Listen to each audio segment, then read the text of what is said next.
Кейіннен жағаға әйелдер шыға бастады. Жалғыз емес, қасына ұл-қыздарын ертіп алған. Олардың қолдарындағы тастарды алыстан байқап қалдық. Сосын біз күтпеген жайт орын алды. Әйелдер балаларына тастарды ұстатты да «ұрыңдар» деп айтқанда елестеді. Балалар бізді атқылай бастады. Әйелдер тоқтатпай тастарды беріп отырды, ал балалар бізді атқылаумен болды. Кішкентай балаларға бізді жау қылып көрсеткендеріне қатты қаймығып, төбемізден суық-суық құйып жібергендей жаман сезімде болдық. Тек еріндерімізбен не үшін, не жазығымыз бар деп сыбырлап қана тұрдық. «Тұра тұр, мына тастардан сүттің иісі шығады». Жүрегіміз езіліп, жылап жібердік. Қазақ үлкендерінің ойлап тапқаны осы екен ғой.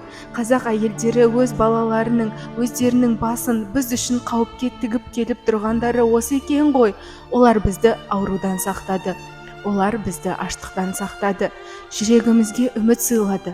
Олар біздің жау емес екенімізді білген екен. Басымызға қара бұлт төнген бейшара әйелдер екенімізді түсінді. Қолдарынан келген көмекті аямады. Адамгершілік қасиетіне толы ұлт екендерін тағы бір көрсетті.